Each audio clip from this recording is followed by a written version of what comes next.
Instead of looking at the blueprint to success, we're looking at the fingerprints, evidence to a crime committed in 2023 to 2024. Today, we're going to be taking on part 5 of our series here, Eagles Blueprint for a Super Bowl return next season. So let's go over the titles of the iterations of the other videos. Part 1, reinvent the offense. Part 2, figure out how to help Jalen Hurts because there's nothing wrong with him. We don't need to fix him.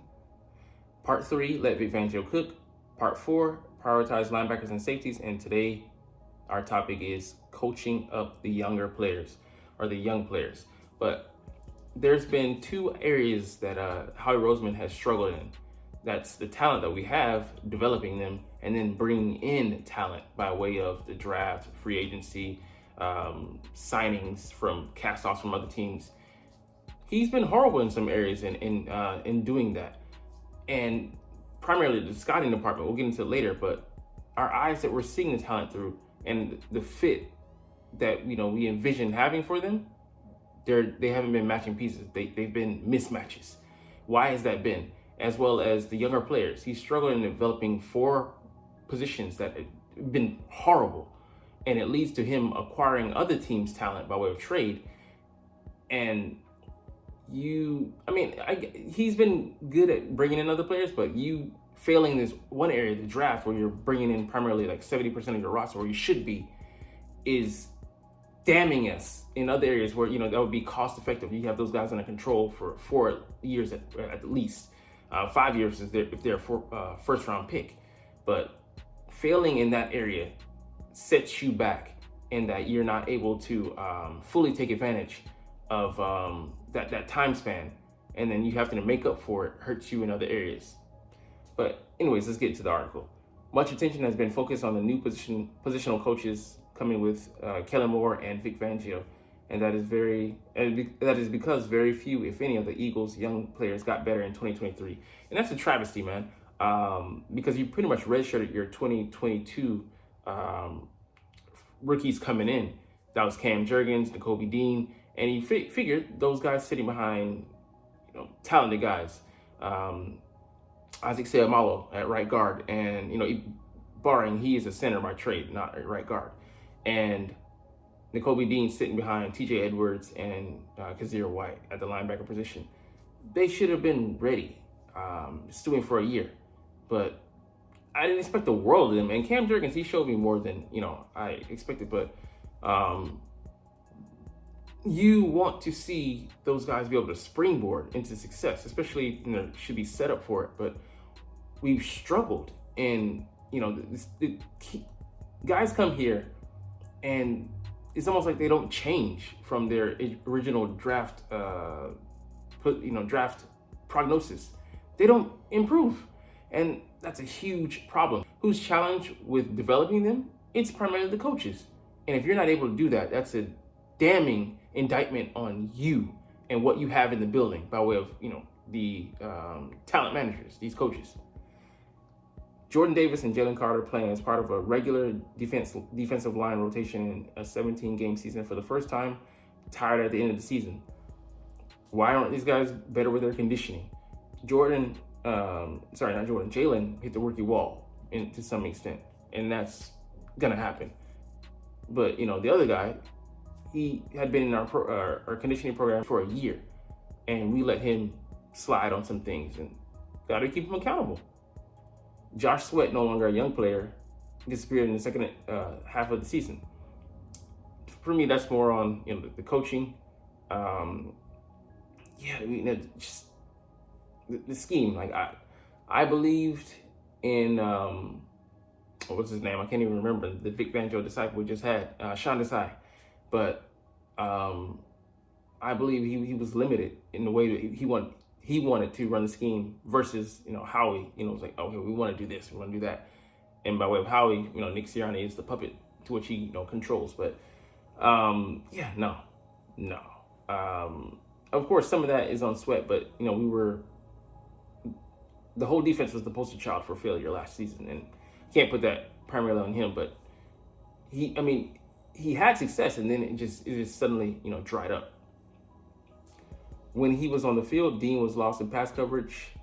Again, the scheme got to put him in positions to be successful, and it wasn't one conducive to linebackers being good in coverage. I mean, and then he's a second-year player, but pretty much a rookie. So you got to give him some help, man. And who's he looking to in the linebackers room? That's the elder statesman. Nobody. They left. Blankenship's play suffered in the second half as well, and yeah, Reed slipped, but like I said, that whole secondary, I mean, was looking vastly different from the way they started the year. Especially those first two games, man, it just looked so promising. But yeah, the corners and the safeties are, they play in tandem, and yeah, we didn't have the best corner play. We had adequate at best from Slay. He was pretty good in the first two games, but Cam Jurgens seemed to play inconsistently at guard, and we had some issues with blocking schemes, but we seem out of sync. I'd have to look closer at that, but we weren't taking advantage of those guys' talent, man. It's a shame. And he was in and out of the lineup too, so I would say he had mostly okay to solid grade last season. Sidney Brown was perhaps the only young player on the roster to improve as his team faded down the stretch. And you can't even really put that on us. He just came here. He's a rookie. So he just has to play with high level energy. He's either gonna be wrong or he's gonna be right, but he's gonna go give it 100%. And that 99-yard pick he had against the Cardinals off of Kyler Murray, he just made a play there, and he willed himself to the end zone. Let's also not forget that Jalen Hurts is still a young player, and that's a crazy thing. People forget he's a fourth-year player now, I want to say, but he's still only a third-year starter. 2021, he was mediocre to okay. Then 2022 he was excellent. Then 2023 he was between okay and good. And he had some splotches of bad in there as well, but the scheme, look at it, atrocious. But we have to continue to develop him, and I believe that Kellen Moore is going to be the best thing to happen to his career up to this point, because he's going to challenge him in different areas with a scheme that focuses on the basics, the fundamentals, but you do it over and over and over to become second nature. Put in a lot of time in the offseason, and reap the rewards with the simplicity but diversity that it can offer to you, and it's going to allow him to truly be a point guard and hit those easy layups, get into a rhythm, and once they get going, man, I think they'll be an unstoppable force with the talent we have on the outside with the receivers, and hopefully we bring in some other guys, a slot guy and a backup tight end too. We'll see about the running back situation, but if you get a guy like, let's say, Braylon Allen, that makes Jalen's job even more easier, all the more easier, and he's going to help him to excel over the middle area he can do, even though we didn't highlight it, hit on it a lot last season. And it's going to play to a lot of his strengths. And then adding in his mobility, we could be a top 5 offense next year. But yeah, his ability to see the whole field, make quick decisions, play efficient football, took a step back when Shane left, and with the elevation of Johnson. But Johnson was another puppet. He was running Nick Sirianni's offense and didn't get to include any of his ideas that he used in Florida, Utah, So, like I said, Jalen's going to take a step forward, but he has a coordinator who designs things and actually is creative with the plays that he does use. And man, the hard worker that Jalen is and the time he puts in, it's going to be similar to 2022, I believe. All right, anyways, new voices, they're hoping that it's going to help. Let's get into some of the target areas. So, like I said, identifying the root of the problem. It's Howie and his guys. What's the definition of insanity? Doing the same damn thing over and over and expecting a damn different result. The way we see talent. For example, they love a certain type of running back. A guy in the 200 or under pound range, a pass catcher, and I get those are good attributes to aspire to have in a running back, but a guy with size, when we had Jordan Howard, when we had LeGarrette Blount, how the offense excelled, and we could really rely on the running game, dramatically different from what we have now. I think we're so stuck on types, this type of guy, instead of truly being amorphous in our approach, drafting, assessing talent, identifying guys, and developing them. So again, this goes right back to Howie. He's bringing the guys in via the draft. We have a whole scouting team that scours the college and beyond, international, but like per se Canada, the CFL.